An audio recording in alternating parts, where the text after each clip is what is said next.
हमारे जब एक बार पौधे स्वस्थ हो जाएंगे शुरुआत से ही, तो आने वाले दिनों में हमारा जो एप्लीकेशन है पेस्टिसाइड का वो भी कम हो जाएगा, इन्वायरमेंट के ऊपर इम्पैक्ट भी कम होगा और जो फलों की गुणवत्ता है वो बढ़ जाएगी, वो भी बहुत बढ़ेगी। बैगिंग का मतलब ये है कि जो पेपर का बैग है आम में पहनाते हैं उसको, और उससे क्या होता है कि जितनी भी बाहर से, खास करके फल की मक्खी बहुत परेशान करती है आम को। अच्छा, वो चिपचिपा हो जाता है, उस पे लगती है? नहीं, फल की मक्खी ऐसा होता है कि आम अगर आप बाजार से ले आए, ऊपर से देखने में तो बड़ा सुंदर लग रहा है, लेकिन आपने खोला तो कीड़ा निकल रहा है। अच्छा, ऊपर से कुछ नहीं दिखाई दे रहा है। तो ये फल की मक्खी होती है। आम का जब फल तो मैच्योरिटी की तरफ जाता है तो ये आकर के आम के उसके ऊपर बैठती है, आम के छिलके के नीचे अंडा दे देती है। छिलके के नीचे अंडा देती है, बैठती ऊपर है। कीवी के लिए थोड़ा ठंडा मतलब इलाका चाहिए, और वैरायटी भी है कि जो 200 चिलिंग आवर से लेकर के 1000 चिलिंग आवर तक अच्छा परफॉर्म कर सकती हैं। अच्छा। तो उस हिसाब से हम लोगों ने एरिया की मैपिंग करी है, कीवी कहाँ कहाँ पे हो सकता है। तो Arunachal, Nagaland, Himachal, Jammu Kashmir, Uttarakhand, north eastern states की अगर बात करें तो ज़्यादातर क्षेत्रफल हम लोग वहाँ पे प्रयोग कर सकते हैं। प्रोडक्शन भी तो 3 गुना बढ़ रहा है ना? 3 गुना, 4 गुना, 5 गुना, 6 गुना तक। हाँ, फसल के हिसाब से, जैसे कि आम में है तो 2.5 से 3 गुना, 3 गुना तक बढ़ जाएगा। सेब में है तो 6 से 8 गुना तक। तो फसल के हिसाब से आपको प्रोडक्शन बहुत ज़्यादा ले सकते हैं, बस आप उसके लिए तैयार हो कि आपको करना है।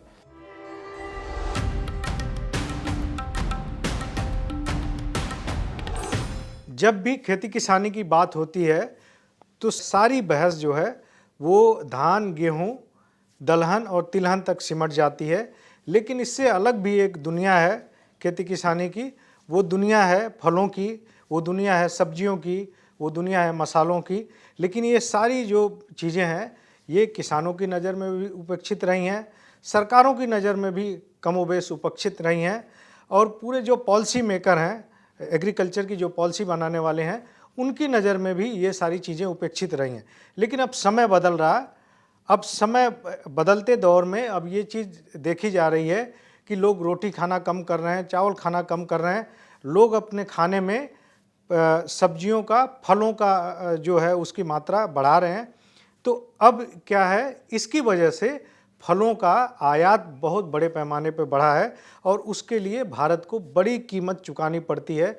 जो हम मुद्रा, विदेशी मुद्रा हम एकत्र करते हैं किसी दूसरे माध्यम से, वो हम इसमें लगा देते हैं या हम ड्राई फ्रूट्स में लगा देते हैं उसको इंपोर्ट करने में।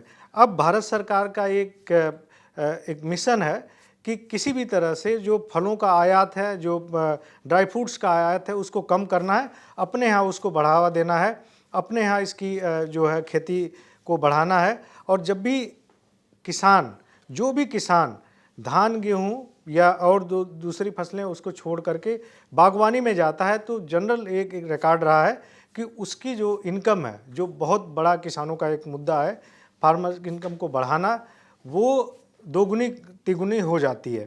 तो इन्हीं सारे मसलों पे आज बातचीत करने के लिए हमारे साथ मौजूद हैं भारतीय कृषि अनुसंधान परिषद में जो बागवानी और फ्रूट की जो फसलें हैं उसके जो एडीजी हैं डॉक्टर बीबी पटेल। तो डॉक्टर साहब, आपका बहुत बहुत स्वागत है। डॉक्टर साहब का लंबा अनुभव है, 27-28 साल से इसमें काम कर रहे हैं, और तमाम जो चीज़ें भारत में किस चीज़ की खेती बढ़ाने पे किस तरह से काम हो रहा है उसका पूरा रोड मैप डॉक्टर साहब के पास है। किसानों को कैसे फ़ायदा होगा, लोगों की फूड हैबिट कैसे बदलने की ज़रूरत है आज के वक्त में, इन सारे मुद्दों पे हम बात करेंगे। डॉक्टर साहब, सबसे पहले मैं यही जानना चाहूँगा कि जो किसानों का सबसे बड़ा मुद्दा है कि उनकी इनकम बढ़नी चाहिए। तमाम ऐसी रिपोर्ट आती है कि भाई इनकम उनकी बहुत ज़्यादा मतलब स्थिर सी हो गई है, बढ़ नहीं रही है। तो बागवानी फसलों का कितना बड़ा योगदान हो सकता है उनकी इनकम बढ़ाने में? देखिए, बागवानी फसलें जैसे आपने अभी कहा कि इनकम के लिए भी अच्छा है, पोषण के लिए भी अच्छा है, और ख़ास करके जो हमारा वातावरण है इसके लिए भी बहुत अच्छा है। और इनकम की बात करें तो अगर हम राष्ट्रीय स्तर पे अगर हम बागवानी फसलों को देखें तो करीब जो हमारा खेती का रकबा है 12.5% टोटल जो रकबा है उसके क्षेत्रफल में बागवानी की खेती की जाती है। 12.5% अभी है। 12% टोटल क्राफ्ट एरिया है, उसमें बागवानी है। और अगर हम उनको देखें कि कितना इससे हमारे जो राष्ट्रीय सकल घरेलू आय है जो कृषि से प्राप्त होती है, उसमें करीब 34% से भी ज़्यादा योगदान इन बागवानी फसलों का है। फसलों का तो आप इसी से ऑलमोस्ट 3 टाइम। Almost 3 times. तो इन्हीं से अनुमान लगा सकते हैं कि बागवानी फसलें जो है किसानों की आय और राष्ट्रीय आय में दोनों में बड़ा अच्छा योगदान देती हैं। और सही बात यही है कि अगर हम बागवानी फसलों की तरफ जाते हैं और अगर हम देखें कि जो हमारी खाद्यान्न फसलें हैं या और भी फसलें हैं, उनसे निश्चित तौर पे आय ज़्यादा प्राप्त होती है। रही बात दोगुनी तिगुनी की, तो प्रायः देखा गया है कि कई फसलों को अपनाने में दोगुनी तिगुनी या उससे भी ज़्यादा आय प्राप्त होती हैं। रही बात है कि सही फसल का चुनाव करें, उस जलवायु के लिए उपयुक्त फसलों का चुनाव करें, जो तकनीकी ज्ञान है, जो साइंटिफिक कल्टीवेशन प्रैक्टिसेस है, उसको अडॉप्ट करें। और साथ ही साथ जो हम कहते हैं, जो हमारा एक मिसिंग लिंक है, जब किसान भाई खेती करते हैं तो हमको लगता है कि बाज़ार को देख करके खेती करने की आवश्यकता है। आज वो समय नहीं रहा है कि हम खेती करेंगे और हमें मुनाफा होगा। जब तक कि हम बाज़ार से जुड़ेंगे नहीं, तब तक हमें मुनाफा होने की संभावना कम होती है। और मांग तो बागवानी फसलों की बहुत बड़ी है। और अगर हम आज के 4 दशक पहले का सिनेरियो लेते हैं और अगर हम देखते हैं तो हमारी जो खाद्यान्न फसलें थी, सीरियल का कंजम्पशन करीब 14 किलो प्रति वक्त प्रति महीना था। 14 किलो प्रति व्यक्ति प्रति महीना था, जो कि उस वक्त अगर हम देखें तो हमारी जो बागवानी फसलें, खास करके फल और सब्जी का जो हमारा इंटेक था, जो हम खाते थे, प्रति व्यक्ति 4 किलो प्रति महीना था। ये कब का बता रहे हैं आप? ये मैं 81-82 का बता रहा हूँ। 81-82 का, हाँ। और अब 4 क्या 5 दशक पहले की बात कर रहा हूँ। अब ये देखेंगे कि धीमे धीमे लोगों में जागरूकता बढ़ी है, सरकार भी प्रोत्साहित करती है। और जो वर्ल्ड हेल्थ ऑर्गेनाइजेशन है, ये भी कहता है कि हमें अपने खाने में फल और सब्जियों की मात्रा को बढ़ाना चाहिए। तो ओवर द पीरियड अब हम ये देखते हैं तो आज की तारीख में जो हमारा डेटा है वो कहता है कि फल और सब्जियों का जो इंटेक है वो करीब 9.3 केजी प्रति व्यक्ति प्रति महीना हो गया है। मतलब करीब 5 किलो, डबल से ज़्यादा हो गया। हाँ, करीब 5 किलो डबल से ज़्यादा हुआ है। इसी तरह से सीरियल का कितना घटा? सीरियल में घटाव देखने को मिला है। जो 14 था वो अब 9 किलो के आसपास आ गया है। तो 5 किलो इधर बढ़ा है, 5 किलो उधर कम हुआ है। और आने वाले दिनों में जिस तरह से हमारी नॉन कम्युनिकेबल डिजीज जैसे कि ब्लड प्रेशर का लोगों को समस्या दिख रही है, डायबिटीज़ की प्रॉब्लम दिख रही है, शुगर की प्रॉब्लम दिख रही है, कैंसर की प्रॉब्लम दिख रही है, तो ये पाया गया है कि अगर हमारे भोजन में पर्याप्त मात्रा में फल और सब्जियां हम लोग लेते हैं तो उससे इन रोगों से लड़ने की शरीर को क्षमता मिलती है और ये रोग कम होते जाते हैं। मतलब चांस कम होता है सीरियल के मुकाबले। अगर सीरियल आप ज़्यादा खा रहे हैं, अनाज ज़्यादा खा रहे हैं, उसके मुकाबले कम हो जाता है। जी, फल और सब्जियां रिकमेंड की जाती हैं। वर्ल्ड हेल्थ ऑर्गेनाइजेशन, हमारा Indian council of medical research, ISMR, ये सब भी कहते हैं कि हमें डेली जो हमारा ये है कि करीब 600 ग्राम फल और सब्जी मिला करके हमें प्रतिदिन खाना चाहिए। 600 ग्राम। इससे क्या है कि हमारे जो शरीर में जितनी भी फाइटोकेमिकल की आवश्यकता है, विटामिन्स की, मिनरल्स की, ये सब हमें उससे मिल जाएगी। तो ये जो होते हैं ये इन रोगों से लड़ने के प्रति क्षमता देते हैं।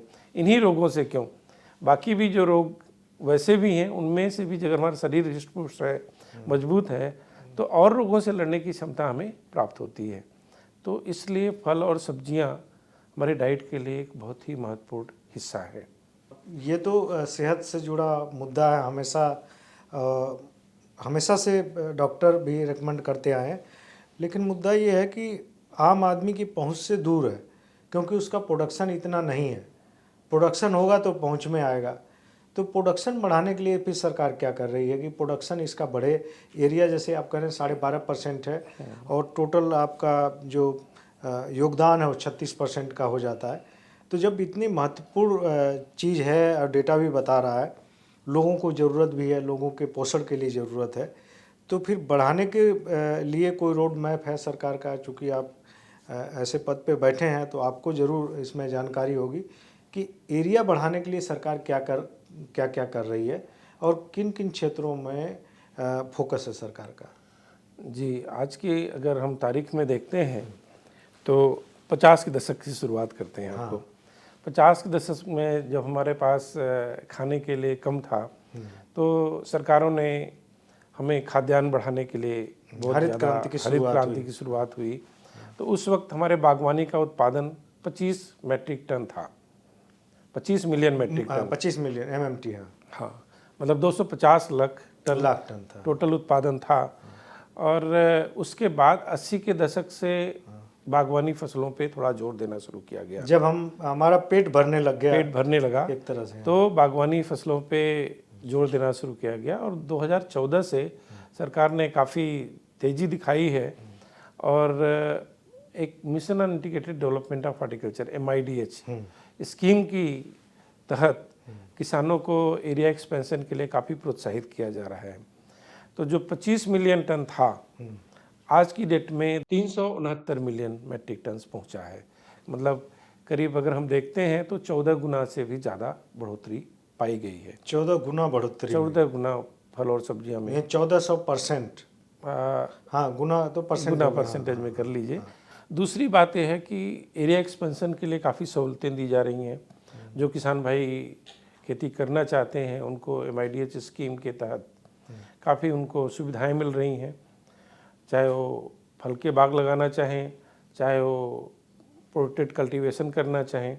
इस तरह से नेशनल हॉर्टिकल्चर बोर्ड की भी कुछ स्कीमें हैं जिसमें उनको दिया जाता है कि मतलब सब्सिडी काफ़ी सारी है, सब्सिडी काफ़ी है और प्रोत्साहन काफ़ी है।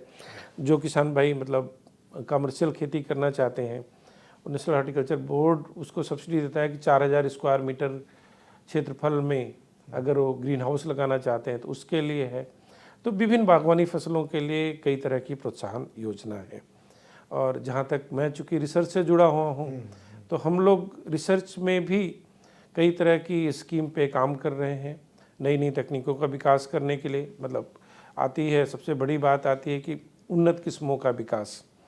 तो पिछले साल देखें कि माननीय प्रधानमंत्री जी ने 109 किस्मों का विमोचन किया, जिसमें से 40 किस्में उद्यानिकी फसलों की थी। 40 हॉर्टिकल्चर किस्में थीं, जिनमें अगर ज़्यादातर किस्में वो थीं जो कि जलवायु के प्रति लड़ने की क्षमता है, जिनमें ज़्यादा पोषण है। तो जो किस्मों का विकास हम लोग कर रहे हैं वो देख रहे हैं कि एक तो उत्पादकता तो होनी चाहिए, ज़्यादा उत्पादन क्षमता हो। दूसरे उसमें जो भी हमारे जलवायु से लड़ने, चाहे वो सूखा के प्रति हो, चाहे अधिक वर्षा के प्रति हो, चाहे तापमान में उतार चढ़ाव हो, या अन्य जो जलवायु से संबंधित विकृतियां हैं उनसे लड़ने की क्षमता हो। तो जो भी किस्में हम लोग विकसित कर रहे हैं उसमें एक या दो या कई चीज़ों से लड़ने की क्षमता हो, तो उस तरह की किस्मों का हम लोग विकास कर रहे हैं। साथ साथ अगर हम प्रोडक्शन टेक्नोलॉजी की बात करें तो जैसे बात अभी आपने किया कि बागों में रहते थे, तो बागों को अगर हम देखें तो जंगल के टाइम पे देखते देखते अभी डॉक्टर साहब कुछ ही सालों में बागें एकदम खत्म सी हो गई हैं। जो बागों का एरिया रकबा बढ़ा है, जो लेकिन ट्रेडिशनल बाग थे, क्योंकि उसमें उत्पादकता कम है तो ख़त्म करके लोग अब सघन बागवानी की तरफ जा रहे हैं, हाई डेंसिटी ऑर्चर्डिंग की तरफ जा रहे हैं। क्योंकि हम लोग क्या करते हैं कि अगर हम सघन बागवानी, जैसे कि हम सेब का उदाहरण लें, सेब हमारे देश में, आप आयात की बात किए, सेब में हम लोग आयात भी कर रहे हैं, लेकिन अगर हम ट्रेडिशनल बाग जो हमारे पुराने हैं उसकी उत्पादन क्षमता 8 से 10 मैट्रिक टन प्रति हेक्टेयर की दर से है। लेकिन जो हम लोगों ने अब सघन बागवानी हाई डेंसिटी की तकनीकी विकसित करी है, हमारे संस्थान हैं central institute of temperate horticulture, जो कि श्रीनगर में है, उसका सेंटर मुक्तेश्वर में भी है, दिरांग में भी है। तो उससे जो हम लोगों ने तकनीकी लाई है, अब हम कहते हैं कि 10 के बदले वो 60 मेट्रिक टन प्रति हेक्टेयर उत्पादन हो सकता है। ऐसे 60 टन जी, करीब 6 गुना ज़्यादा, 6 गुना ज़्यादा बढ़ सकता है हाई डेंसिटी में। हाई डेंसिटी और जो किस्में हैं, किस्मों किस्म को और हाई upgrade डेंसिटी का जो दोनों का कॉम्बिनेशन है, और साथ में उचित पोषक तत्वों का प्रबंधन, ये करके 6 गुना कम से कम उपज प्राप्त कर सकते हैं। कुछ किसान भाई तो सेब का एवरेज वही 8 टन ही है। सेब का एवरेज 10 टन है अभी। 10 टन है अभी। हाँ, तो 60 टन तक पैदावार नहीं गई है, हो सकती है, कहीं नहीं गई है। मतलब जो नए बाग लग रहे हैं, जो अच्छा, इस उसमें तकनीक आ से रहे लग हैं, उसमें आ रही है किसानों में। तो इस तरह के तकनीकों को किसान हमारे लगा रहे हैं, अडॉप्ट कर रहे हैं। इसी तरह से आम के बागों की बात करी तो आम में भी देखिए कि जो हमारे ट्रेडिशनल बाग हैं, आज की डेट में हमारे आम का रकबा है, क्षेत्रफल करीब 24 लाख हेक्टेयर है, और हम लोग करीब 22.5 लाख नहीं 22.5 मिलियन टन का उत्पादन हम लोग आम का कर रहे हैं। तो एवरेज अगर हम देखते हैं तो करीब 9 टन प्रति हेक्टेयर की दर से आ रही है। अगर वहीं किसान भाई हाई डेंसिटी में जाते हैं तो उनको 16 से 20 टन नॉर्मल मैनेजमेंट में उनको मिल जाता है। ऑलमोस्ट डबल हो जाता है। तो यही बात है कि किसान भाई आज के तारीख में मैं ये कहूँगा कि जो उत्तम तकनीकी है, जिनके पास ट्रेडिशनल ऑर्चर्ड है, तो अगर साइंटिफिक मैनेजमेंट प्रैक्टिसेस यूज करके अगर वो पैदा कर रहे हैं तो उनमें अच्छा उत्पादन है। दूसरा जो बात आती है उत्पादन के साथ साथ क्वालिटी की भी। एक तो हमने उत्पादन एक्सपोर्ट के लिए तो आपको क्वालिटी चाहिए। देसी मार्केट में भी अब लोग क्वालिटी ढूंढ रहे हैं। पहले इतनी जागरूकता नहीं थी, लेकिन आजकल तो लोग ढूंढ रहे हैं, बहुत ढूंढ रहे हैं। और मैं पैसा देने के लिए तैयार है, क्वालिटी मिलनी चाहिए। पैसा देने के लिए तैयार है। मैं आपको बताऊं कि लखनऊ की क्षेत्र में खास करके हमारा एक संस्थान है, सेंट्रल इंस्टीट्यूट ऑफ सब ट्रॉपिकल हॉर्टिकल्चर लखनऊ में, जो आम के ऊपर काफ़ी अनुसंधान कार्य कर रहा है। तो वहाँ पे हम लोगों ने शुरुआत करी बैगिंग की आम में। एक छोटा टेक्नोलॉजी है, कैसे बदलाव लाता है मैं बताना चाहता हूँ आपको। तो उसमें हम लोगों ने बैगिंग को ज़्यादा प्रोत्साहन किया। ये बैगिंग क्या है? बैगिंग का मतलब ये है कि जो पेपर का बैग है, आम में पहनाते हैं उसको, और उससे क्या होता है कि जितनी भी बाहर से, खास करके फल की मक्खी बहुत परेशान करती है आम को। अच्छा, वो चिपचिपा हो जाता है, उस पे लगती है? नहीं, फल की मक्खी ऐसा होता है कि आम अगर आप बाजार से ले आए, ऊपर से देखने में तो बड़ा सुंदर लग रहा है, लेकिन आपने खोला तो कीड़ा निकल रहा है। अच्छा, ऊपर से कुछ नहीं दिखाई दे रहा है। तो ये फल की मक्खी होती है। आम का जब फल तो मैच्योरिटी की तरफ जाता है तो ये आकर के आम के उसके ऊपर बैठती है, आम के छिलके के नीचे अंडा दे देती है। छिलके के नीचे अंडा देती है, बैठती ऊपर है। अच्छा, और अंडा दे करके उड़ जाती है। जब आप आम तोड़ करके पकाते हैं तब तक वो अंडे से मैगट निकल जाते हैं। तो जब हम पका आम खोलते हैं ऊपर से तो पता नहीं चलता है, वो हील हो जाता है सरफेस। अगर आपकी आंख अच्छी है तो देखेंगे हल्का पिन टाइप का एक दाग नजर आएगा। तो वहाँ पे फल की मक्खी है। इसी तरह से वो फल की मक्खी का वो अंडा है। हाँ, अंडा कीड़े निकल जाते हैं, उसमें मैगेट हो जाते हैं। तो ये काफ़ी मात्रा में प्रकोप आम के बागों में बिल्कुल एक जनरल प्रकोप रहा है। तो एक तो उससे हो जाता है। दूसरे, तो बैगिंग में क्या किया आप लोगों ने? बैगिंग में जो बैग डेवलप किया हम लोगों ने, पेपर बैग है बेसिकली। उसको जब आम का फल बढ़ने लगता है तो उसके ऊपर पहना देते हैं आम के ऊपर। आजकल बैगिंग आजकल आम हो गई, अमरूद में भी, सब में, अनार में भी ये लगा रहे हैं। तो उससे फल की मक्खी से तो 100% बचाव हो जाता है। और इसी के साथ साथ और भी जो रोग भी हैं, जैसे एंथ्रेक्नोज है, उससे बचाव होता है। तो क्या होता है, फल का जो गुणवत्ता है उसके बनस्पत काफ़ी अच्छा हो जाता है। तो कब शुरुआत हुई थी बैगिंग की? शुरुआत तो पहले एक्सपेरिमेंट किया, लेकिन 2021 से ज़्यादा पॉपुलर हो गया, पॉपुलराइज करना शुरू किया हम लोगों ने, क्योंकि इसके रिजल्ट बड़े इंक्रेजिंग है। एक तो स्प्रे कम हो जाता है, दूसरे फल का जो शाइनिंग है वो बढ़ जाता है, धूल मिट्टी भी नहीं जमती है, कुछ नहीं जमता है, साफ सुथरा निकलता है। तो जो किसान 20 रुपए किलो आम बेच पाता था पहले बहुत मुश्किल से, आज वो किसान 50 रुपए किलो, अगर बैगिंग कम से है कम तो बिल्कुल बैगिंग उसकी क्वालिटी बढ़ जाती है। दुगने से ज़्यादा रेट उनको मिल रहा है। और हमको लगता है बैगिंग में कई हजार गुना बढ़ोतरी हुई है। और अब ये जो चैलेंज आता है, ये तमाम फलों में आ गया। अमरूद तो अभी अमरूद, आम, सेब सब में आ गया ये। सब में आ रहा है। सेब में तो कम करते हैं, लेकिन जितने भी ट्रॉपिकल फ्रूट्स हैं हमारे, जो ट्रॉपिकल और सब ट्रॉपिकल एरिया में उगा रहे हैं, उसमें बैगिंग बहुत ज़्यादा महत्वपूर्ण हो गया है। तो इससे उत्पादन बढ़ता है। आम में खास करके आप देखिए, जो पेड़ बहुत बड़े बड़े हैं उसको बैग करना बड़ा मुश्किल काम है। ऊपर पहुंचना, कैसे ऊपर पहुंचेंगे, तो उसके लिए भी हम लोगों ने नई वैरायटी है तो उसकी हाइट उतनी नहीं है, उसमें इजी है करना। दोनों काम कर रहे हैं। एक तो नई वैरायटी ले आए हैं जिसकी हाइट कम है, दूसरे नए रूट स्टॉक भी लाए हैं जिस पे कि कलम करते हैं, उसको भी ड्वार्फिंग रखा है। तीसरी बात, जो पुराने बाग हैं उनकी कैनोपी को हम लोग टेबल टॉप करने में लगे हुए हैं, मतलब ऊपर से प्रूनिंग करते हैं, जो साइड ब्रांचेज हैं उसमें फल आएँ, जिससे कि हम आसानी के साथ उसको तुड़ाई कर सकें, उसके ऊपर बैगिंग कर सकें, तुड़ाई कर सकें, स्प्रेइंग प्रॉपर कर सकें, सब कुछ कर सकें। तो जो साइंटिफिक मैनेजमेंट है बड़ा आसान हो जाता है। तो इससे क्या है कि एक तो उत्पादन भी बढ़ रहा है, दूसरे जो फलों की गुणवत्ता है वो काफ़ी बढ़ रही है। अच्छा, ये डॉक्टर साहब, पहले जो लोग ट्रेडिशनल बाग लगाते थे, जो जिन बागों को हम लोगों ने बचपन में देखा है, हमारी आपकी पीढ़ी ने जी, उन बागों में तो 10 साल 15 साल के बाद फल लगते थे। जी जी। अब जो है कम से कम कितने दिन में फल लग जाते हैं? थोड़ा जल्दी आता, लेकिन कितना अर्ली फल लग जाता है आम के उसमें, देखिए, ऑर्किड में? आज के समय में जो हमारी ग्राफ्टिंग तकनीकी है, इसके तहत कोई भी दूसरे साल से फल देने में पौधा सक्षम दूसरे है। साल से? हाँ, इवन आज ग्राफ्टिंग करके खेत में लगाते हैं तब भी उसमें फूल आना शुरू हो जाता है। तो हम लोग यही कहते हैं कि सबसे पहला काम यही है कि उसको हम एक स्ट्रांग फ्रेमवर्क दें, मतलब उसकी ट्रेनिंग करें, और जो पहले साल में फूल आ रहा है उसको हम कटाई कर दें, पहले साल में फल न लें। क्योंकि हमें पहला मजबूत ये है कि मजबूत ढांचा अगर तैयार नहीं होगा तो आगे फल देने की क्षमता कम हो जाएगी। तो हम लोग कहते हैं कि तीसरे साल से किसी भी बाग से आप कमर्शियल तरीके से फल ले सकते हैं। अगर सघन बागवानी में है तो 5वें 6ठे साल में आपको पूरा पोटेंशियल उसका मिलना शुरू हो जाता है।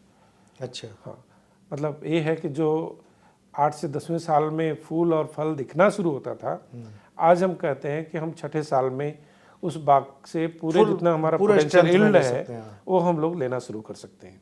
अच्छा, नॉर्मल बागवानी में और ये सघन बागवानी में जो हाई डेंसिटी है, इसमें क्या अंतर है? ये थोड़ा अगर आप बता पाएंगे किसानों को कि प्रति हेक्टेयर उसमें कितने पौधे लग जाएंगे, इसमें कितने पौधे लग जाएंगे, अंतर क्या है बेसिकली दोनों में? देखिए, नॉर्मल बागवानी ये है कि आप एक बार लगा दीजिए, उसमें कुछ करिए ना, तो शाखाएं आगे पीछे जाती रहेंगी, कोई दिक्कत नहीं है।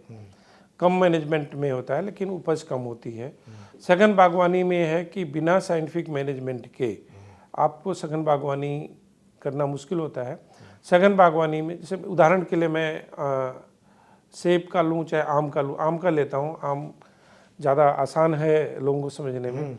आम की जो दूरी है, जहाँ पे थोड़ा मिट्टी हमारी उर्वरा शक्ति अच्छी है, 10 मीटर लंबाई और 10 मीटर चौड़ाई, 10 बाई 10 पे प्रयोग करते थे, नॉर्मल रखा जाता, नॉर्मल रखते थे। और जहाँ पे थोड़ा मतलब भूमि की उर्वरा शक्ति ज़्यादा है वहाँ पे 12 बाई, जहाँ कम है 10 बाई 10 मीटर पे लगाते थे। तो अगर उस हिसाब से देखें तो 1 हेक्टेयर में 80 से 100 पौधे आते हैं। अब सघन बागवानी की बात आई, हम लोग किस्म लेके आए जो कि सघन बागवानी के लिए उपयुक्त है, जैसे कि पूसा संस्थान हमारा आम्रपाली विकसित किया, मल्लिका आई, अभी तो ढेर सारी किस्में आ गई हैं। बिल्कुल। और इन किस्मों को हम, जो पहला प्रयोग हमारा हुआ उसको हम लोग 2.5 गुणे 2.5 मीटर पे प्रयोग किया। बहुत घट गए, तो बहुत घटा दिया। तो उससे करीब 1600 पौधे प्रति हेक्टेयर की दर से आए। उसके बाद हम लोगों ने मैं कुछ दिनों तक बिहार कृषि विश्वविद्यालय में भी काम किया, तो वहाँ पे हमने एक सघन बागवानी की डबल हेजरो प्लांटिंग सिस्टम आम में विकसित करी, जिसमें करीब हमने 3200 पौधे, मतलब जो रो है उसमें 2.5 मीटर की दूरी रखी, और जो सब रो है हेज जो बनाया 1.5, 1.25, 1.25 मीटर की दूरी पे 2 पौधे लगाए। तो हेज रो में उसका उत्पादन हमको बड़ा अच्छा मिला, करीब 22 से 24 टन प्रति हेक्टेयर की दर से मिला। अच्छा, तो ये है कि काफी बढ़ गया। हाँ, आपको क्लोजर प्लांटिंग करनी है सघन बागवानी में, आपको नॉर्मल बागवानी में दूर दूर प्लांटिंग करनी है। सघन बागवानी में आपको शुरुआत से ही उसका एक फ्रेमवर्क तैयार करना, उसकी ट्रेनिंग करनी है। पहली शाखाएं, फिर एक 60 सेंटीमीटर 80 सेंटीमीटर स्पेसिंग के हिसाब से आपको उसको ऊपर से काटना होता है, फिर साइड ब्रांचेज बनानी होती हैं। तो उससे क्या है कि फ्रेमवर्क स्ट्रांग होता है, उसमें फल लगते हैं। और आपको जो सबसे बड़ा फ़ायदा मिलता है, आप जैसे कि बड़े बागों में स्प्रे करना बड़ा मुश्किल होता है, कीड़ों का, रोगों का मैनेजमेंट करना मुश्किल होता है। यहाँ पे आप अपने आँख से पौधे देख पाते हैं, आप स्प्रे कर पाते हैं ढंग से। और इसी तरह से जैसे मैंने बैगिंग की बात करी, तो फ्रूट पे बैग चढ़ाना आसान होता है, आप फलों की तुड़ाई करना आसान होता है। बिल्कुल। तो हर एक प्रक्रिया पूरा उसके बाद अप्रोच में है ना, किसान के अप्रोच में है। और आपको जो फलों की जो क्वालिटी चाहिए, कितने नंबर ऑफ फल चाहिए, आप फ्रूट की थिनिंग भी कर सकते हैं अगर ज़्यादा फल आए तो। अच्छा, तो क्वालिटी मेंटेन करना और ज़्यादा गुणवत्ता वक्त फल प्राप्त करना और ज़्यादा फल प्राप्त करना प्रति हेक्टेयर की दर से या प्रति यूनिट में, तो ये सघन बागवानी के बहुत लाभ हैं। थोड़ी मेहनत ज़रूर है, क्योंकि आपको जब ज़्यादा फल ले रहे हैं आप और प्रूनिंग ट्रेनिंग करना आपको पड़ता है, तो उसी हिसाब से खाद और उर्वरक का प्रबंधन करना पड़ता है, सिंचाई का प्रबंधन करना पड़ता है। तो थोड़ी मैनेजमेंट प्रैक्टिस सुधार करके, लेकिन प्रोडक्शन भी तो 3 गुना बढ़ रहा है ना, 3 गुना, 4 गुना, 5 गुना, 6 गुना, 6 गुना तक। हाँ, फसल के हिसाब से। जैसे कि आम में है तो 2.5 से 3 गुना, 3 गुना तक बढ़ जाएगा। सेब में है तो 6 से 8 गुना। 8 गुना तक, हाँ। तो फसल के हिसाब से आपको प्रोडक्शन बहुत ज़्यादा ले सकते हैं, बस आपको, आप उसके लिए तैयार हो कि आपको करना है। एक जो है, मैं कहता हूँ कि बागों में कहते हैं ना कि अब्सेंटी लैंडलॉर्ड, मतलब बाग लगा दिए और फिर जो उनके देखभाल करने वाले नहीं रहते हैं, वो वाला हाई डेंसिटी में नहीं चलेगा। अगर वो कर दिए, सिटी में तो बिल्कुल बच्चे की तरह उसको पालना बच्चे की तरह पालना है। अगर वो कर दिए तो आपका ये जंगल बन जाएगा, फिर आपको कुछ भी नहीं मिलेगा। कुछ भी नहीं मिलेगा वो तो। अच्छा डॉक्टर साहब, बहुत सारी चीज़ें जैसे कीवी हमारे देखते देखते भारत में बहुत प्रचलित हुआ है। कीवी और भी कई सारे जो फल हैं वो दूसरे देशों से आ रहे हैं और बहुत लोकप्रिय हो रहे हैं। तो इनका निश्चित तौर पे इंपोर्ट भी बढ़ रहा है और उस पर पैसा खर्च हो रहा है भारत का। इसके लिए कोई रोड मैप है क्या भारत सरकार का कि हमें कीवी का या जो दूसरे जो फल हैं, जिनको हम नए नए फल अभी देख रहे हैं मार्केट में, अब मार्केट में जाइए तो बहुत सारे पुराने फल गायब हैं, नए फल आ रहे हैं, तो उनके लिए कोई रोड मैप बना भारत सरकार का कि उसको बढ़ाना है? जी, भारत सरकार के लेवल पे कीवी या जो भी एक्जोटिक फल हैं उस पर काफ़ी अच्छे तरीके से कार्य करना शुरू किया है। क्योंकि इससे क्या होता है कि विदेशी मुद्रा भी हम लोग मतलब आम के आयात, इन फलों के आयात में विदेशी मुद्रा भी जाती है। खास करके अगर हम एवोकाडो को देखते हैं, ड्रैगन फल को देखते हैं, कीवी की बात किया आपने, ब्लूबेरी देखते हैं, तो इनका लोगों में डिमांड बढ़ी है। जब डिमांड बढ़ी है तो किसान भी हमारे सजग हुए हैं और सरकार भी नई नीतियाँ लेके आ रही है। और हम लोग जैसे कि कीवी की बात करें तो कीवी का हम लोग एनुअली 600 करोड़ रुपए के हिसाब से हर साल मंगा रहे हैं बाहर से। 600 करोड़ का। तो अब हम लोगों ने एरिया की मैपिंग करी कि कहाँ कहाँ पे हम लोग कीवी फ्रूट उगा सकते हैं। पहले चूँकि फोकस नहीं था उतना, लोगों में कंजम्पशन कम था, अब कंजम्पशन बढ़ा है, डिमांड बढ़ी है, तो हम लोगों ने रिसर्च को भी स्ट्रेंथन किया है। तो किस तरह से कीवी को लगाना है, अभी अगर हम ट्रेडिशनल वे में देखें तो हमारा कीवी का उत्पादन 2.5 से 3 मैट्रिक टन प्रति हेक्टेयर की दर से मिलता है। फिर भी प्रॉफिटेबल है आज की डेट में। लेकिन कुछ एडवांस देशों में देखते हैं, कीवी मूल रूप से तो क्या न्यूजीलैंड का ना? कीवी मूल रूप से चाइना का फल है। अच्छा, चाइना का, चाइना से ओरिजिन हुआ है मूल रूप से, इसीलिए चाइनीज गूजबेरी भी इसे कहते हैं। अच्छा। बट न्यूजीलैंड में बड़ा सिस्टमेटिक ढंग से इसकी खेती हो रही है। तो भारत सरकार ने न्यूजीलैंड के साथ भी करार किया है भी, और हम लोग इसकी खेती को बढ़ाने के लिए इंडिया में बढ़ाने के लिए। अच्छा। तो उनके साथ मिल करके हम लोग कुछ सेंटर ऑफ एक्सीलेंस बनाने के लिए भी कोशिश कर रहे हैं। और हम देखते हैं कौन सा एरिया है जहाँ पे फोकस, क्योंकि इसके लिए थोड़ा ठंडा इलाका चाहिए। हाँ, कीवी के लिए थोड़ा ठंडा मतलब इलाका चाहिए। और वैरायटी भी है कि जो 200 चिलिंग आवर से लेकर के 1000 चिलिंग आवर तक अच्छा परफॉर्म कर सकती हैं। तो उस हिसाब से हम लोगों ने एरिया की मैपिंग करी है, कीवी कहाँ कहाँ पे हो सकता है। तो Arunachal, Nagaland, Himachal, Jammu Kashmir, Uttarakhand, north eastern states की अगर बात करें तो ज़्यादातर क्षेत्रफल हम लोग वहाँ पे प्रयोग कर सकते हैं। और हमें लगता है कि जिस तरह की नीतियाँ भारत सरकार ने बनाई हैं, हमारे माननीय कृषि मंत्री श्री शिवराज सिंह चौहान जी के नेतृत्व में, या माननीय प्रधानमंत्री जी के नेतृत्व में, तो हमको लगता है कि आने वाले दिनों में हम लोग कीवी में आत्मनिर्भर तो बन ही सकेंगे, और हम लोग कीवी में बाहर को निर्यातक भी बन सकते हैं, खिला सकते हैं। इस तरह से ड्रैगन फ्रूट में हम लोगों ने बड़ा अच्छा काम किया। ड्रैगन फ्रूट तो अभी देखते देखते बहुत पॉपुलर हो गया, बहुत सारे किसान जगह जगह इसकी खेती कर रहे हैं। और ट्रेडिशनली जो सालों से कर रहे थे वो छोड़ के इसको कर रहे हैं अभी।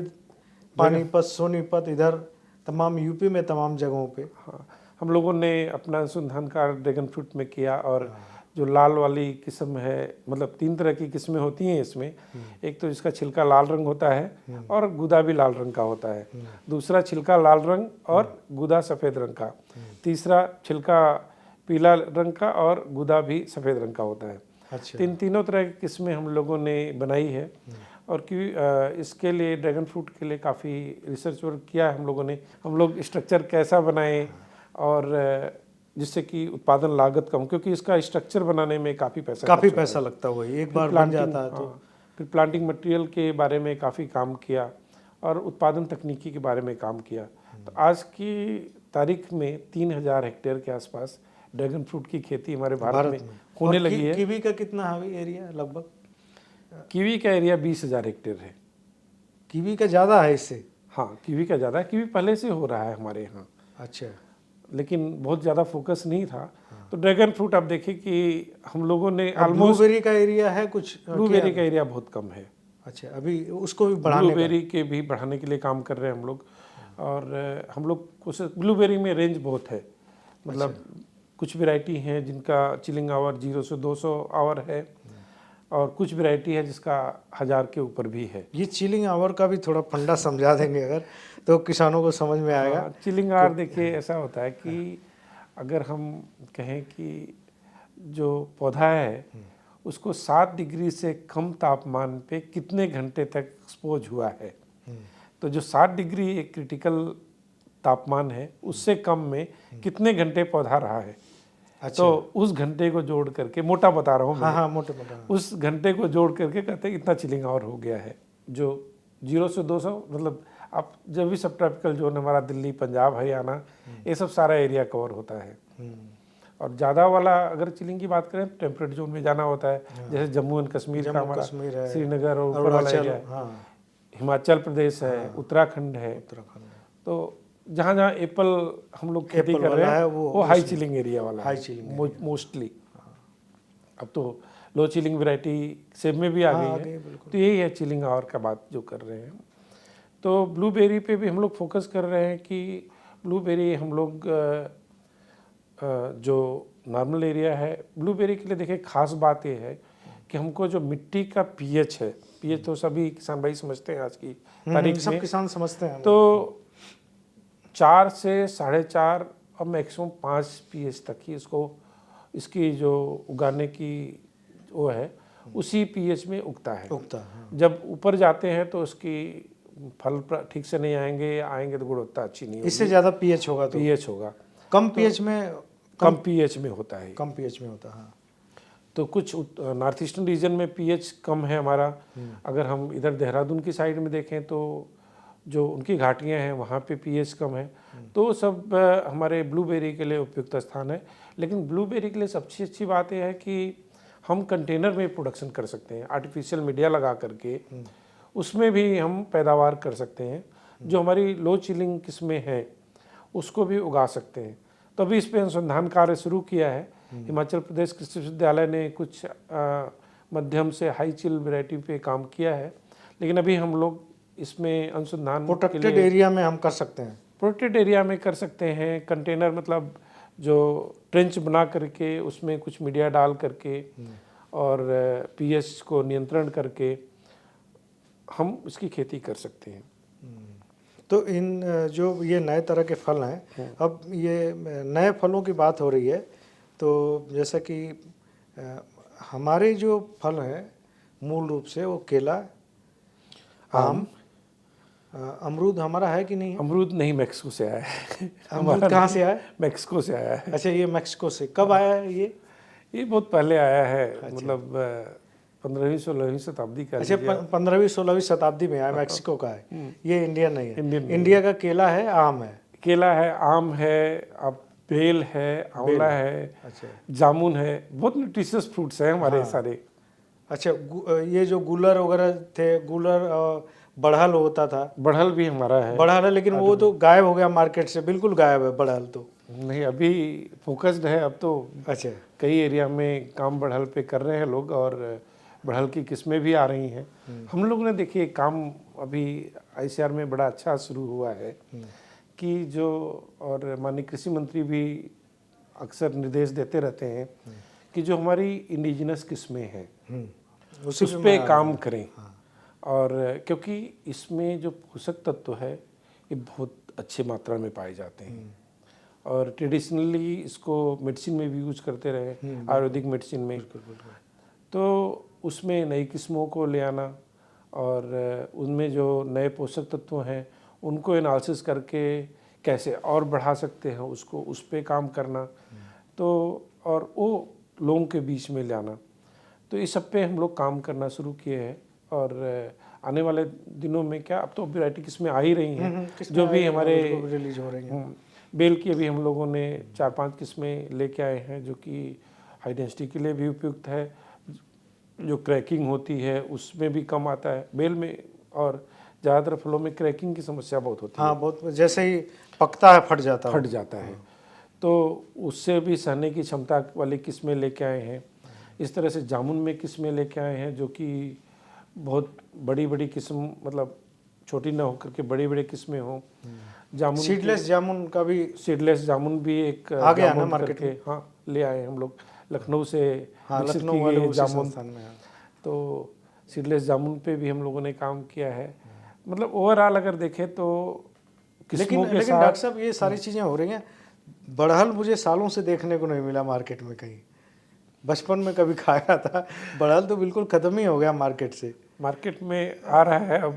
संभवतः अगर आप इधर ईस्टर्न पार्ट और नॉर्थ ईस्टर्न पार्ट में जाएंगे और सीजन में जो मई जून का महीना होता है वही बढ़ल का सीजन होता है। तो अगर आपको उधर ट्रेवल का मौका मिलता है तो आप देखिएगा तो बढ़ल काफ़ी मात्रा में और बड़े बड़े साइज़ के मिलते हैं आपको। अच्छा। इस तरह से गुजरात के कुछ क्षेत्र हैं जहाँ पे बढ़ल है। तो बढ़ल की जो न्यूट्रिशनल क्वालिटी है उसमें विटामिन ए बहुत अच्छा पाया। पता नहीं, मैं हमारी जैन जी जानती है कि नहीं वो, ये वाली पीढ़ी बढ़ल, हम लोगों की पीढ़ी में तो बढ़ल था लेकिन ख़त्म हो गए भाग। महुआ बिल्कुल ख़त्म, महुआ ख़त्म सा हो गया। महुआ की भी हम लोग ने किस्मों पे काम किया है और महुआ की किस्में भी लेके आए हैं। महुआ की क्या खेती बढ़ावा देने की कोशिश हो रही है? हाँ, महुआ की बढ़ावा देने की कोशिश कर रहे हैं। और महुआ जो इंडिजीनियस यहीं का है, महुआ इंडिजिनस अपना हमारा है। हाँ, बढ़ल भी अपना इसका मधुका इंडिका नाम भी है। हाँ, जो बोटेनिकल नेम है। तो बढ़ल हमारा है। ये जो अनार है और अंगूर, इसके बारे में भी आप बता दीजिए कि ये दोनों हमारे हैं या नहीं है, कब आए भारत में, अगर नहीं है तो? अंगूर और अनार दोनों हमारे देश के ओरिजिन नहीं है। अच्छा, मूल नहीं है। अंगूर की बात अगर हम करते हैं तो अंगूर ब्लैक और कश्मीर सी के बीच में उद्भव हुआ इसका, जो कि एकदम टेम्परेट रीजन है। अच्छा, और ठंडा प्रदेश है। वहाँ से लेके आए हम लोगों ने अंगूर का जो कहते हैं कि 1300 ईस्वी पूर्व आया, लेकिन ज़्यादा रिकॉर्ड नहीं है उसका। लेकिन जो खेती शुरू किया इसका 1930 के दशक में निजाम्स ने ये इंडिया में शुरू इंडिया में हैदराबाद के रीजन में ले आए, अनाबे शाही और कई किस्में लेके आए, वहाँ पे खेती करना शुरू किया। उसके बाद हमारा पूसा संस्थान पंजाब कृषि विश्वविद्यालय जहाँ पे है जी, यहाँ पे बड़े मात्रा में इसकी टेस्टिंग हुई और सिस्टमेटिक ब्रीडिंग प्रोग्राम भी शुरू किए गए हमारे पूसा संस्थान में और Indian institute of horticulture Bangalore में। रूट स्टॉक के ऊपर भी काम किया गया। तो अंगूर का अगर हम बात करें तो कॉमर्शियल जो शुरू हुआ 1960 के दशक से शुरू हुआ। 30 में आ गया था, लेकिन 30 में आ गया, 1960 में शुरू हो गया कमर्शियली उगाना। 800 हेक्टेयर के आसपास अंगूर 1960 के दशक में था। अच्छा, अभी और कितने पे है? आज की डेट में हम करीब 1,34,000 हेक्टेयर में इसकी खेती कर रहे हैं। और अगर उत्पादन की दृष्टि से देखें तो 34 मिलियन टन हम उत्पादन कर रहे हैं। और वर्ल्ड में हमारा नंबर क्या है, उत्पादन और उत्पादकता दोनों? अगर उत्पादन की दृष्टि से देखें तो आज हम अब 7वें नंबर पे पहुंच गए हैं। कहीं नहीं थे वर्ल्ड के मैप में। हाँ, बिल्कुल। और उत्पादकता में देखें तो हम दुनिया में पहले नंबर पे हैं गुड़ के उत्पादकता। कितना है अभी प्रोडक्शन? 20 से 21 टन के बीच में प्रति हेक्टेयर की दर से उत्पादकता होती ये वर्ल्ड हाईएस्ट है। वर्ल्ड हाईएस्ट है। और अंगूर में हम यही कहेंगे कि एक हमने बहुत अच्छी सफलता हासिल करी है। एक बीच में रोकूंगा डॉक्टर साहब कि आपने इसको बताया कि ये भी बाहर से आया, 1930 में आया, और ये टेम्परेट यानी ठंडे इलाके की एक फसल थी। तो महाराष्ट्र तो ठंडा इलाका नहीं है, नासिक ठंडा इलाका नहीं है, तो नासिक में कैसे होने लगी ये इसकी खेती? ये क्या चमत्कार हुआ, क्या किस तरह से इसको बदला गया इसके नेचर को? मैं यही कहूँगा, मूल नेचर तो वही रहता है। मूल नेचर वही है। हाँ। और ठंडे प्रदेश का है, तो ठंडे प्रदेश का होने की वजह से अगर हम जैसे दिल्ली में अंगूर उगाते हैं तो ठंडी में डॉर्मेंसी में जाएगा, कोई पत्ती नहीं होगा, कोई इसके ऊपर लगेगा सूख गया है। लेकिन महाराष्ट्र जो हमारा दक्षिणी भारत है और पश्चिमी भारत है, महाराष्ट्र, कर्नाटका, तमिलनाडु, आंध्र प्रदेश, यहाँ पे अंगूर पूरा एवरग्रीन होता है। तो हम लोगों ने अनुसंधान कार्य किया इसके ऊपर, कैसे हम लोग इसको उगा सकते हैं। तो अगर ठंडे प्रदेशों में देखेंगे तो single pruning single cropping system का सिद्धांत है।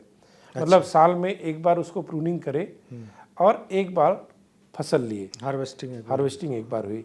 लेकिन हम लोगों ने जो तकनीकी विकसित करी, double pruning single cropping system का, मतलब दो बार हम हार्वेस्ट करते हैं, 2 बार प्रूनिंग करते हैं, एक बार फसल लेते हैं। अच्छा, एक बार वो लेते हैं। तो इस हिसाब से ये और साथ में ग्रोथ रेगुलेटर का प्रयोग, ये दो चीजें। इसका क्या, इसका नेचर ही हम लोगों ने रिसर्च में बदल दिया कि ये ठंडे इलाकों का मोहताज न रहे। जी जी, धीरे धीरे वही किया ना कि इसमें हम लोगों ने प्रूनिंग, मतलब जो भी साइंटिफिक इंटरवेंशंस थे कि अब हम इसको ठंडे से, जो हमारा मतलब टेम्परेट जोन है ठंडा वाला, इसको गर्मी वाले जोन में लेके गए जो ट्रॉपिकल जोन है।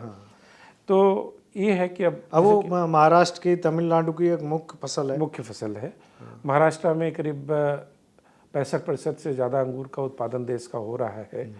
तो इसमें हम लोग क्या करते हैं कि जब हमारा, अब देखिए अंगूर का फल आना शुरू हो रहा है, ये मार्च तक चलेगा।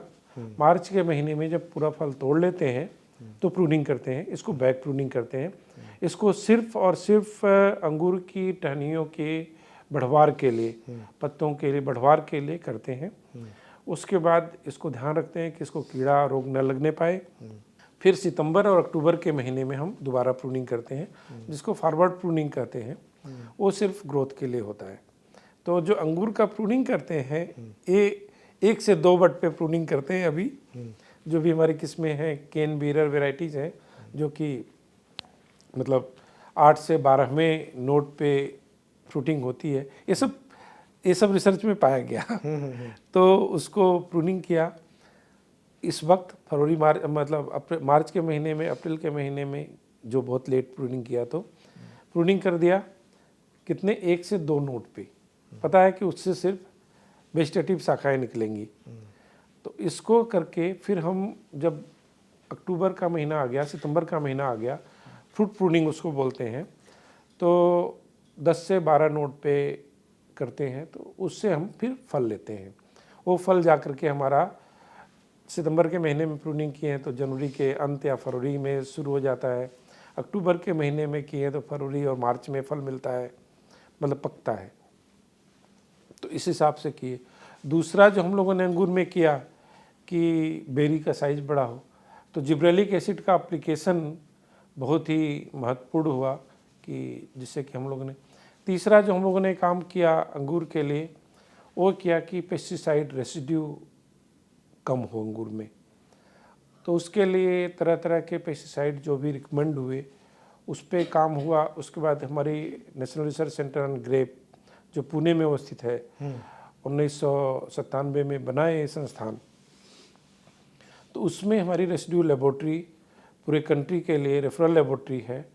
तो उसने पेस्टिसाइड के मानक को तय किया दुनिया के मानकों को लेते हुए कि जिससे कि हमारे जो एक्सपोर्ट है रिजेक्शन न हो और रेसिड्यू न मिले हमारे अंगूर में। तो अगर हम शुरुआती दौर में जो हमारा अंगूर का एक्सपोर्ट शुरू हुआ तो देखते हैं 20 से 24% तक अंगूर में रेसिड्यू पाई जाती है। हाँ, रिजेक्शन रेसिड्यू की मात्रा ज़्यादा पाई जाती थी। अब वो रिजेक्शन रेट या रेसिड्यू कंप्लायंस जो कहते हैं, जो ऊपर होता है मारल के ऊपर पाया जाता है, वो 1% से भी कम हो गया है। तो ये सब सारे काम हो करके साइंटिफिक ये बहुत इम्पोर्टेंट है। और ये आम लोगों के लिए एक मैं बता दूं कुछ, क्योंकि डॉक्टर साहब टेक्निकली वो बता रहे, मैं साधारण उसमें बता दूं कि जो पेस्टिसाइड पड़ता है उसके लिए एक अलग अलग देशों ने अपना स्टैंडर्ड तय कर रखा है कि उस मानक से ज़्यादा पेस्टिसाइड वाली कोई चीज़ नहीं लेंगे। हर फसल के लिए अलग अलग है, चावल के लिए, गेहूं के लिए, बागवानी फसलों के लिए अलग अलग है। तो अंगूर में इतना पेस्टिसाइड पड़ता था कि कभी एक दौर था भारत में कि जो एक्सपोर्ट होने के लिए, टेस्ट होने के लिए जाता था, 24-25% तक, 20 से 24-25% के बीच में रिजेक्शन हो जाता था। आज वो इतने तकनीकी से किसान भी लैस हुए हैं और जो साइंटिस्ट ने काम किया, तमाम रिसर्च संस्थानों ने काम किया उस पर, आज वो कम होकर सिर्फ 1% के आसपास रिजेक्शन रह गया। यानी ज़्यादातर जो हम एक्सपोर्ट के लिए हम भेजते हैं वो पास हो जाता है। तो ये इसमें कितनी बार पेस्टिसाइड का स्प्रे होता है? एक आम वो है, धारणा है कि सबसे ज़्यादा जो है पेस्टिसाइड का स्प्रे अंगूर पे होता है। देखिए, पेस्टिसाइड कितना होता है ये तो डिपेंड करता है क्रॉप कंडीशन के ऊपर और रोग और कीट एक जनरल कोई वो तो होगा। और जो मैं ये नहीं कहता कितना पेस्टिसाइड होता है, बट मैं कहता हूँ कि अंगूर खाने में बहुत सेफ है, क्योंकि हर एक का मानक तय हो चुका है कि कब क्या प्रयोग करना है, कितने लिमिट में प्रयोग करना है, कितना सेफ है। तो अंगूर में जैसे मान लीजिए पाउडरी मिल्ड्यू, डाउनी मिल्ड्यू, ये रोग आता है, पहचान हो गई है इसमें कि पूरा मतलब तकनीकी ज्ञान अवेलेबल है कि टेम्परेचर ए गया और टेम्परेचर इतना हुआ, रिलेटिविटी इतनी हुई और अंगूर के क्रॉप की कंडीशन ये है तो इस वक्त डाउनी मिल्ड्यू आना है। तो किसानों को पहले उसके लिए क्या करें?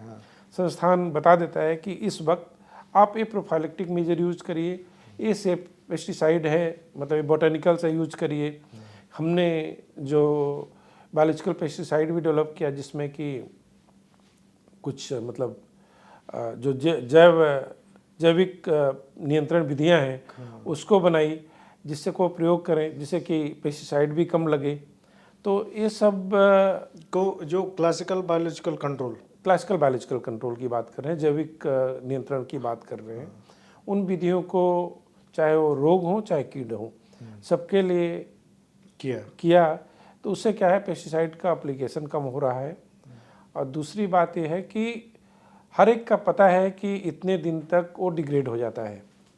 तो उस पेस्टिसाइड को ये बताया कि इस पीरियड में यही प्रयोग करें। अगर फल और कितने दिन पहले प्रयोग करें। तो पूरा का पूरा चार्ट बनाया गया है, किसानों को एजुकेट किया गया है। और तीसरा है कि ट्रेसेबिलिटी सिस्टम, ये बहुत महत्वपूर्ण है। जो ट्रेसेबिलिटी आजकल बहुत चर्चा में है। जी। ट्रेसेबिलिटी, हर चीज़ के लिए ट्रेसेबिलिटी की बात हो रही है। तो ये फ्रूट्स में ट्रेसेबिलिटी का क्या मतलब है? ट्रेसेबिलिटी का मतलब ये है कि आप जब वो अंगूर का कोई पैकेट उठाएं, मोटे भाषा में कहूँ, उसमें बारकोड होता है, उसको जैसे स्कैन करें तो आपको पता चल जाएगा कि कौन से किसान के खेत से ये अंगूर आया है। मतलब मार्केट कहीं हो, विदेश में हो चाहे देश में हो, हाँ। तो उससे पता चल जाएगा कि अंगूर किस खेत में आया है, किस कोई खेत कोई से भी फसल, कोई भी चीज़। हाँ, हाँ, ट्रेसेबिलिटी का तो मतलब यही है। मतलब यही है। तो आप ट्रेस बैक कर सकते हैं कि कहाँ से आया है। कोई इशू आया तो किस इशू में आया, जैसे कि अगर कोई हम कमर्शियल प्रोडक्ट की बात करते हैं तो उसमें देखते हैं ना कि ये लाट नंबर है, तो उस लाट नंबर से पता चलता है कोई इशू है तो वहाँ पे लाट नंबर में जाके किए। बिल्कुल। तो इसी तरह से किस खेत से अंगूर आया है, किस किसान ने खेती किया है, वो आपको ट्रेस बैक ट्रेसेबिलिटी से कर सकते हैं। वही तो अभी traceability है। कंपलसरी हो रहा क्या इसमें सब जगह? अंगूर में ट्रेसेबिलिटी है, अंगूर में है अंगूर कंपलसरी, में कंपलसरी है। लेकिन जो ओपन में बिक रहा उसमें तो कुछ नहीं है। नहीं, ओपन में बिक रहा है उसमें कुछ नहीं है, लेकिन आने वाले दिनों में ये जब वो जागरूकता बढ़ती है तो वो भी ट्रेसेबल हो दिखता है, जाएगा सब। ट्रेसेबल होगा। ये पैकिंग। अच्छा, महाराष्ट्र में ही एक इसका इशू है, अनार वाला।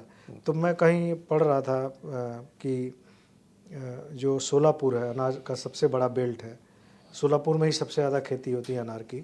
तो सोलापुर में कभी बहुत सूखा पड़ा था और उसकी वजह से ये फसल इंट्रोड्यूस की गई थी।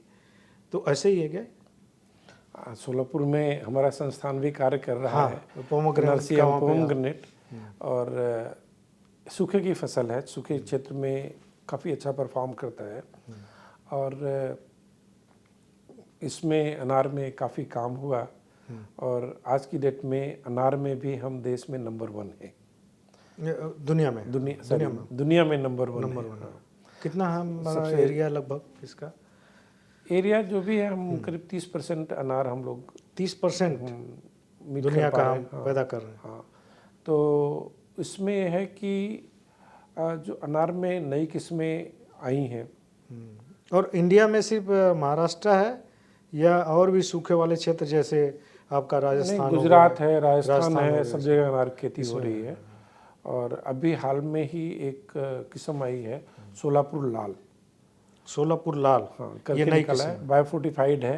अच्छा, भगवा किस्म चल भगवा रही तो है, बहुत पॉपुलर है, बहुत बहुत पॉपुलर है। पॉपुलर है। भगवा किस्म अरक्ता, है। भगवा, ये सब किस्में हमारे मतलब महाराष्ट्र से निकाली गई हैं और यूनिवर्सिटी से निकाली गई, लेकिन इसको हम लोग का जो all India coordinated research network है उसमें टेस्ट किया और इसको कई जगह टेस्ट किया और पूरा रिकमेंड किया ऑल इंडिया लेवल पे, और एक्सपोर्ट की नंबर 1 किस्म है। और हाल फिलहाल में जो हमने कहा कि अभी पिछले साल सोलापुर लाल निकाला है, ये बायोफोर्टिफाइड किस्म है। क्या खासियत है इसमें आयरन की मात्रा काफ़ी है और जिंक की मात्रा काफ़ी है। अगर हम भगवा से कंपेयर करें तो 60% से ज़्यादा आयरन है इसमें, और उसके मुकाबले 7% ज़्यादा, 60% 60% ज़्यादा है, और जिंक करीब 25 से 30% ज़्यादा है। तो आयरन और जिंक की कमी प्रायः देखी जाती है आदमियों में। बिल्कुल। वैसे ही अनार तो आयरन और जिंक मतलब ये सब के लिए ज़्यादा जाना जाता है। किसी को एनीमिया होती तो कहते हैं अनार का जूस पियो, अनार खाओ। तो ये सोलापुर लाल में पैदावार भी ज़्यादा है और एक किस्म की जो उत्पादकता है, पैदावार है, ज़्यादा होने की वजह से किसान अपना रहे हैं। तो अनार की खेती में जो मुख्य समस्याएं आ रही है, एक तो बैक्टीरियल बिल्ट है, बाकी तो और समस्याएं किसान निदान कर लेता है। तनाछेदक भी है, फल बेधक भी है। जैसे ही सोलापुर वगैरह में कई बार किसानों की ये प्रॉब्लम आती है कि थोड़ी सी बारिश हो गई और उसके बाद वो तनाछेदक लग गया और खराब हो गया सारा ऑर्किड उनका। तनाछेदक तो उतना दिक्कत नहीं कर रहा है आज क्योंकि तनाछेदक और ये सबको हम लोग नियंत्रण, फल बेधक को नियंत्रण कर लिए हैं। बैक्टीरियल ब्लाइट एक समस्या के रूप में उभर के आई है। अच्छा, नई समस्या है। हाँ, नई समस्या, तेलिया रोग बोलते हैं उसको। पत्तियों पे, फलों पे जो दाग धब्बे देखते हैं आप, वो बैक्टीरियल ब्लाइट के लिए है। तो हमारा संस्थान ने बहुत अच्छा काम किया इसमें, और कैसे इसको प्लांटिंग मतलब स्वस्थ पौधे ले करके लगाना है और लगाने से लेकर के कब क्या क्रियाएं करनी है, खास करके जो बैक्टीरियासाइड है, स्ट्रेप्टोसाइक्लिन और ये सब का प्रयोग, कॉपर ऑक्सीक्लोराइड का प्रयोग कब करना है। तो अगर किसान भाई, क्योंकि हमने राजस्थान में भी देखा, हमने गुजरात में भी देखा और महाराष्ट्र में देखा, तो ये एक ऐसा रोग है जो कि किसानों को काफ़ी क्षति पहुंचाता है, इकोनॉमिक क्षति जो बोलते हैं, आर्थिक क्षति पहुंचाता है। तो इसके लिए पूरे कंप्लीट मैनेजमेंट प्रैक्टिसेस बना दी गई है। अब किसान भाई जो भी अगर नहीं समझ पा रहे हैं तो हमारा जो वेबसाइट है, क्योंकि समय कम है, इतना बताना डिटेल में मुश्किल है, बिल्कुल। तो उसको देखें।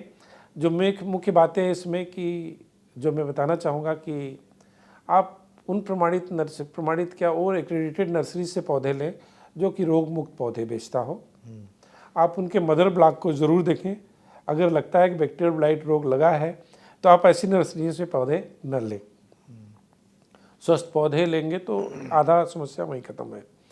दूसरा यह है कि पोषक तत्वों का प्रबंधन जो रिकमेंडेड आपके जोन के लिए है वो ज़रूर प्रयोग करें, क्योंकि पैदावार इसमें ज़्यादा होती है, पोषक तत्वों की कमी होती है। जब पोषक तत्वों की कमी होती है तो पौधा कमज़ोर होता है, और जब पौधा कमज़ोर होगा तो रोग और कीट उसके ऊपर ज़्यादा आते हैं। तीसरा है, जब रोग आपको लगता है कि ये मैंने जैसे बताया कि कॉम्बिनेशन है, हाई ह्यूमिडिटी होगा और हाई टेम्परेचर होगा तो रोग जल्दी आते हैं इस तरह के। तो वो जो फोरकास्टिंग है उसको ध्यान रखते हुए प्रोफाइलेक्टिक स्प्रे जो हमारा बैक्टीरियासाइड है, स्पेक्ट्रोमाइसिन है, स्ट्रेप्टोसाइक्लिन है और कॉपर ऑक्सीक्लोराइड है, इसका 3 ग्राम प्रति लीटर का घोल बना करके इसको छिड़काव करें टाइमली। तो इन रोग से लड़ने के लिए पौधों को मजबूती आएगी। बाकी डिटेल आप हमारा NRC अनुपम नेट के वेबसाइट पे देख सकते हैं, पूरा डिटेल प्रैक्टिसेस है। हमें लगता है कि इसको आसानी से मैनेज किया जा सकता है। आप अच्छा, एक डॉक्टर साहब, ये इसमें एक मुद्दा ये भी आता है कि बागवानी किसान अगर धान गेहूं की खेती छोड़े, पहली समस्या आती है, ठीक है, वो उसने अपना माइंडसेट बना लिया कि हमें ये छोड़ना है और बागवानी पे जाना है, तो उसको नर्सरी कहाँ से मिलेगी? ये बहुत चैलेंज है। आज अगर कीवी की खेती किसी को करना है या ब्लूबेरी की खेती करना है तो कहाँ से मिलेगा उसको? नहीं, आपने एक्चुअली प्लांटिंग मटेरियल की समस्या या स्वस्थ पौधों की समस्या कमी प्रायः देखी गई है भारत में। और पौधे के लिए जो अभी तक का सिस्टम था, नेशनल हॉर्टिकल्चर बोर्ड जो संस्था है हमारे मंत्रालय के, कृषि मंत्रालय के अधीन, वो नर्सरी को एक्रेडिटेट करती है, उसको एक्रेडिटेशन देती है। तो मैं कहूँगा कि जो नर्सरी एक्रेडिटेड है वहाँ से पौधे लें, सरकारी नर्सरियों से पौधे लें। और पौधे अगर आप, हर जिले में नर्सरी है क्या? हर जिले में नर्सरी है, हर स्टेट में नर्सरी है। और जितने हमारे कृषि विज्ञान केंद्र हैं 730, वहाँ पे नर्सरी है। ICR के जितने संस्थान हैं 113 संस्थान हैं, वहाँ पे ज़्यादातर संस्थानों में नर्सरीज हैं, उनके रीजनल स्टेशन पे नर्सरीज हैं। तो कृषि विश्वविद्यालय हैं, वहाँ पे नर्सरीज हैं। तो इन नर्सरियों से पौधे लें, लेकिन आप एडवांस में पौधे बुक करके लें। बट जो मैं कहना चाह रहा था कि जो किसान भाइयों के लिए बहुत महत्वपूर्ण जानकारी देना चाहता हूँ कि भारत सरकार ने, माननीय प्रधानमंत्री ने पिछले साल एक क्लीन प्लांट प्रोग्राम की सहमति दी है। जो क्लीन प्लांट प्रोग्राम, हाँ, स्वच्छ पौध प्रोग्राम, इसके लिए माननीय प्रधानमंत्री ने कैबिनेट के थ्रू अप्रूवल दिया है। 1766 करोड़ का ये पूरा प्रोजेक्ट है। इसमें क्या होगा डॉक्टर साहब? जिसमें हम लोग ICR में 9 क्लीन प्लांट सेंटर बना रहे हैं। देखते हैं, आपकी पौधा लगा हुआ है, दिखने में तो स्वस्थ दिख रहा है, लेकिन जो उसके अंदर सिस्टमिक पैथोजन है, जो अंदर है पौधे के सिस्टम जो के दिख अंदर, नहीं रहा किसी जो को, दिख नहीं रहा आँख से, जैसे वायरसेज है, वायरसेज नहीं दिख रहा है, लेकिन जब पौधे लगाते हैं तो 2 साल के बाद आपको सिम्टम नज़र आना शुरू हो जाता है। तो इन तरह के, जैसे बैक्टीरियल ब्लाइट है, बैक्टीरियल ब्लाइट भी दिख गया तो दिख गया, नहीं तो पौधे के अंदर दिख रहा है। तो इन सब समस्याओं की निजात के लिए हम लोग 9 क्लीन प्लांट सेंटर बना रहे हैं। पूरे देश में? पूरे देश में। अच्छा। और वो 9 क्लीन प्लांट सेंटर की बात करेंगे तो पहला हम लोग अंगूर से शुरू कर रहे हैं। न्यू मतलब अब जल्दी ही उसका कार्य शुरू हो रहा है। ऑलरेडी हम लोगों ने जो बेसिक वर्क है कि सिस्टमिक पैथोजन कहाँ पे कितने हैं, तो जितने भी अंगूर उत्पादन वाले राज्य हैं वहाँ से जो सिम्टोमेटिक हैं उनके सैंपल को ले आकर के हम लोगों ने टेस्ट किया कितने सिस्टमिक पैथोजन प्रिवलेंट है, उसके हिसाब से पूरे देश की मैपिंग करी। अब वो क्लीन प्लांट सेंटर ग्रेप में बना रहे हैं। इस तरह से अनार का केंद्र सोलापुर में बना रहे हैं। अच्छा। सिट्रस फल जिसमें सबसे ज़्यादा वायरस का रोग है आता है, उसके लिए हम लोग नागपुर और राजस्थान में बीकानेर में बना रहे हैं। अच्छा। इस तरह से जो ट्रॉपिकल फ्रूट्स है, जैसे आपने कहा ना ड्रैगन ट्रॉपिकल, जैसे ड्रैगन फ्रूट हो गया, एवोकेडो हो गया, आम हो गया, ये सब के लिए हम लोग बंगलौर में बना रहे हैं मल्टी क्रॉप। अच्छा। साउथ इंडियन पार्ट के लिए नॉर्थ इंडिया में हम लोगों ने चूज किया है सब ट्रॉपिकल हार्टिकल्चर लखनऊ को। इस तरह से मालदा सेंटर है ईस्टर्न इंडिया के लिए, मालदा में बना रहे हैं। तो इस तरह से कुल मिला करके हम लोगों ने, और टेम्परेट हार्टिकल्चर जो इम्पोर्टेंट पार्ट है जिसमें ज़्यादा हम लोग प्लांटिंग मटेरियल बाहर से भी आयात कर रहे हैं, तो एक तो श्रीनगर में बना रहे हैं, दूसरा मुक्तेश्वर में बना रहे हैं। मुक्तेश्वर है उत्तराखंड में। अच्छा, उत्तराखंड में। अच्छा। तो हमारा श्रीनगर जो central institute of temperate horticulture है उसका एक उसका क्षेत्रीय केंद्र है मुक्तेश्वर में। तो वहाँ पे हम लोग तो बागवानी के प्लांट आप कह रहे हैं कि इंपोर्ट कर रहे हैं हम अभी?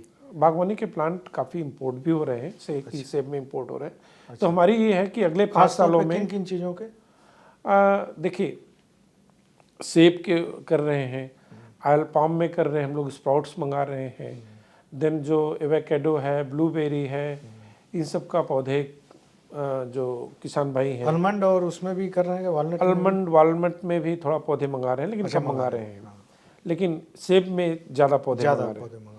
तो हमारी कोशिश ये है कि जब हम क्लीन प्लांट सेंटर बन जाएंगे तो पौधों का जो आयात है वो भी नहीं के बराबर करेंगे हम लोग। जैसे कि आज की डेट में अगर हम बात करें तो करीब 30 से 40 लाख पौधे सेब के आयात होके आ जाते हैं। 30 से 40 लाख प्रति वर्ष।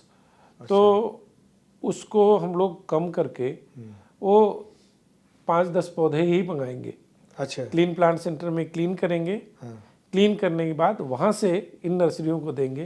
तो पर्पज़ ये है कि तो 5-10 पौधों से ही आप 5-10 पौधों को, ये देखिए क्वारंटाइन भी आप लगाते हैं, पोस्ट एंट्री क्वारंटाइन में रखते हैं। उसके बाद फिर पौधों को रिलीज करते हैं। लेकिन कई बार फिर भी आंख से न दिखने वाले, क्योंकि विजुअल ऑब्जर्वेशन है, कहीं कहीं टेस्टिंग भी कर रहे हैं। तो ये सब सारी समस्याओं से निजात के लिए क्लीन प्लांट सेंटर बहुत बड़ा उपयोगी सिद्ध होगा कि वहीं पे आके पौधे क्वारंटाइन होंगे, उसको टेस्टिंग होगा, फिर उगाएंगे, रीटेस्टिंग होगा। जब ये इंश्योर हो जाएगा कि इसमें कोई वायरसेस नहीं है, कोई सिस्टमिक पैथोजन नहीं है, फिर एक कमर्शियल नर्सरी को दिया जाएगा। जो भी नर्सरीज उगा रही हैं, जो भी इसके साथ संबंध होती हैं, एक्रेडिटेशन जिनका है, जो एक्रेडिटेशन होता है, जो इसके साथ संबंधित होती हैं। शुरुआत में 75 नर्सरी को भारत सरकार सपोर्ट भी करेगी, बड़ी नर्सरियों को। अच्छा। तो कोशिश यही है कि 100% जो प्लांटिंग मटेरियल है इसमें हमारा आत्मनिर्भरता हो। आत्मनिर्भरता ही ना हो। ये कब तक के लिए प्लान है? जो ये प्लान हमारा 29-30 तक है।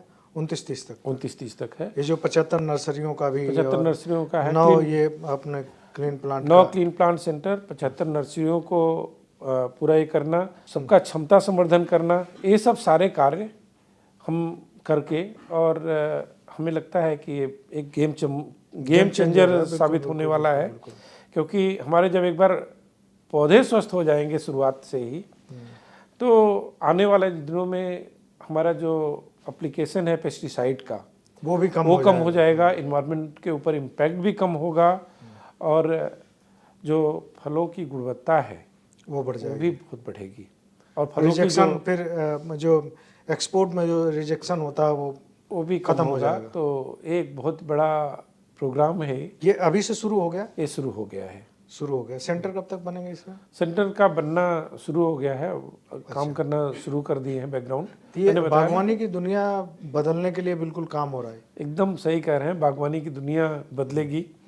और जिसमें कि भारत सरकार ने सारे तरह के इनिशिएटिव लिए हैं, जैसे मैंने आपको बताया कि कीवी फ्रूट पे भी काम हो रहा है, एवोकेडो में भी हम लोगों ने काम करना शुरू किया, 2 किस्में निकाली। हमारा चितली सेंटर है IHR बंगलौर के तहत, जिसमें अर्का सुप्रीम और अर्का रवि 2 किस्में निकाली हैं, बड़ी अच्छी किस्में हैं।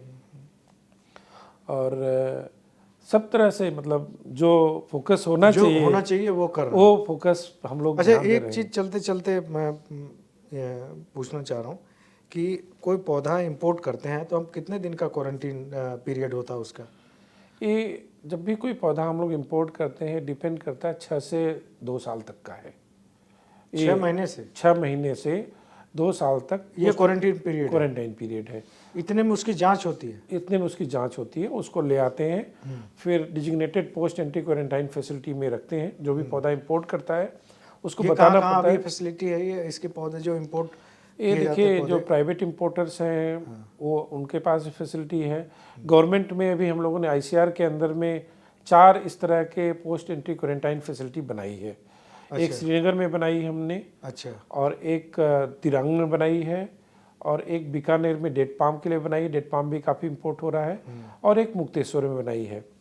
अच्छा, तो इनके पौधों के क्वारंटीन के लिए क्योंकि कई बार क्या होता देखा जाता था कि क्वारंटाइन डिक्लेयर तो होता है, लेकिन वो फैसिलिटी में समटाइम उस तरह की सुविधाएं नहीं होती टेस्टिंग और इसके लिए। तो फुल टेस्टिंग के साथ श्रीनगर का हमारी फैसिलिटी अब ऑपरेशनल है। इस तरह से मुक्तेश्वर में, दिरांग में और डेट पाम के लिए बीकानेर में हम लोगों ने काफ़ी अच्छी फैसिलिटी क्रिएट कर ली है। किसान भाई जो भी अभी इंपोर्ट कर रहे हैं पौधे को, हमारी फैसिलिटी का उपयोग कर सकते हैं। श्रीनगर वाली फैसिलिटी में सेब के लिए रखें, मुक्तेश्वर में ये क्वारंटीन। चलते चलते दर्शकों को बता दूं, क्वारंटीन इसलिए ज़रूरी है क्योंकि आपने देखा होगा जो अभी कांग्रेस घास एक बहुत बड़ी समस्या बनी हुई है, ये इसी लैप्स की वजह से आई है, गेहूं के साथ आ गई। तो इस तरह की कोई चीज़ बाहर से जो चीज़ हम मंगा रहे हैं उसमें कोई अनवांटेड चीज़ यहाँ न आ जाए इंडिया में, या यहाँ की कोई अनवांटेड चीज़ वहाँ न चली जाए दूसरे देश में, इसके लिए क्वारंटीन की व्यवस्था होती है। तो डॉक्टर साहब, ये बहुत बड़ी दुनिया है हॉर्टिकल्चर की, एग्रीकल्चर की, और इसमें एनिमल हस्बेंड्री की। आप लोग इसमें बहुत बड़ा काम कर रहे हैं देश को आत्मनिर्भर बनाने के लिए, लोगों की सेहत ठीक रखने के लिए। बातें बहुत सारी हैं इसमें हो सकती हैं, आगे भी आपसे जुड़ेंगे, लेकिन आज के लिए बस इतना ही।